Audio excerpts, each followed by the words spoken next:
नहमदुहु व नसल्ली अला रसूलिल करीम। बांग्लादेश के टोंगी में जमात तबलीग का कोई इज्तिमा हो रहा था।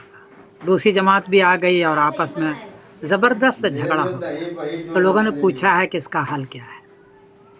जवाबन हक अर्ज यह है कि पहली बात इसको याद रखें कि एक जमात वाला अगर कहीं इज्तिमा कर रहा है तो कोरा डाल दें, जिसका कोरा में निकले वो करे। अगर कोरा नहीं डाला है तो जो जमात वाला कर रहा है उसको करने दें। आप वहाँ 1 महीने तक उस जगह पर भी न करें और 1 महीने तक उस एरिया ही में आप इज्तिमा न करें, क्योंकि आप इज्तिमा करने का मतलब कि भाई मेरी साख वहाँ बैठ जाए या हम अपना काम कर लें। भाई साख नहीं बैठ रहा है, उससे तो दोनों जमातों का भद हो रही है, दोनों जमातों को लोग बुरा कह रहे हैं। साख कहाँ बैठ रही है आपकी?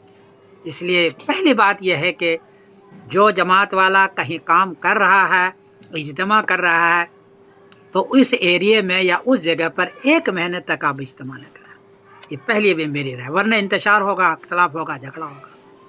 दूसरी बात यह है कि जिस मस्जिद में आपको जाने की इजाज़त नहीं है आप न जाएं। वहाँ जाकर के इंतशार और झगड़ा होता है, इख्तलाफ और बढ़ रहा है, आप न जाएं। जाने की इजाज़त हो तो जाएं। और तीसरी बात यह है कि ये जमात अब हो गई है, अब ये ख़त्म नहीं होगी। दुनिया का दस्तूर यह है कि 2 जमात अगर हो गई तो तीसरी बनेगी, चौथी बनेगी, एक नहीं बनेगी।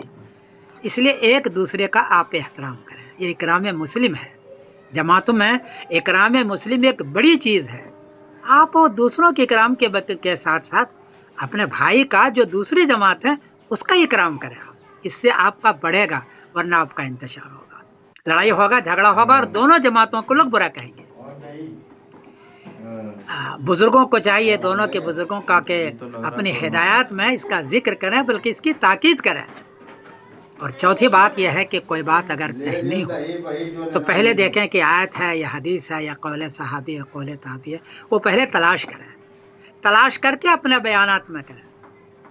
और वो अगर आयत जिहाद का है तो बताएं कि जिहाद क्या है। अगर वो आयत है आपके जमात में निकलने का तो बताएं कि जमात में निकलने का। लेकिन अगर जमात में निकलने की वो आयत नहीं है, जिहाद की आयत है, तो आप उसको जमात के निकलने पर चश्मा न करें। मैं देख रहा हूँ कि उलमा में इससे बड़ा इंतशार होता है, आप कहे उलमा में कोई इंतशार में डाल रहे हैं। और 5वीं बात यह है कि कोई इज्तिमाई फतवा है हमारे बुजुर्गों का, उसके खिलाफ आप फतवा न दें, उसके खिलाफ अपनी राय पेश न करें, उसके खिलाफ आप कोई ऐसी बात न कहें कि लोग आपके उलमा को तशवीश हो जाए, इसका ख्याल रखें। और 5वीं बात यह है कि अपने बयानों के अंदर मकातिब का, मदारिस का, खानकाहों का, इनका बड़ा रोल रहा है तबलीग करने में। इसको लेके चलें, उसकी भी तारीफ़ करें कि वो भी हैं, हम भी हैं। सिर्फ अपने ही कि सिर्फ हम ही हैं और वो नहीं है, ऐसा इशारतन के नायतन भी न किया, बल्कि उनको लेके चलेंगे तो वो आपके साथ होंगे, आपके मावन बनेंगे और आपके काम की तरक्की होगी। उनको काटेंगे, उसको लेके नहीं चलेंगे तो आपके काम की तरक्की नहीं होगी, बल्कि आप तनज़्ज़ुली पर चले जाएंगे। तो ये चंद 4-5 गुजारिशात थी, इसको लेके चलेंगे तो इंशाअल्लाह जी इसकी तरक्की होगी। वरना मेरा ख्याल है कि ये इंतशार, हंगामे, आपस की लड़ाइयाँ हो जाएगी और इकराम मुस्लिम के ख़िलाफ़ होगा और जमातों का काम कम से कम होता चला जाएगा। मुझे इसका एहसास है कि जमात से भी बहुत बड़ा काम हुआ है, जमात से भी, मकातिब और मदारिस से भी हुआ है, जमात से भी हुआ, इसका एहसास है। लेकिन आपस के इंतशार से इस वक्त ये परेशानियों का बाइस बाज मरता हो जाता है। मेरी गुजारिश है कि आप इस पर अमल करें और कोई गलती हुई तो मुझको माफ़ करें, इसलिए कि मैं इसमें इतना माहिर नहीं हूँ, ये तो बुजुर्ग ही ज़्यादा जानते हैं। मैं समीरुद्दीन कासिमी बोल रहा हूँ मैनचेस्टर इंग्लैंड से। अस्सलाम वालेकुम वरहमतुल्लाहि वबरकातुहू।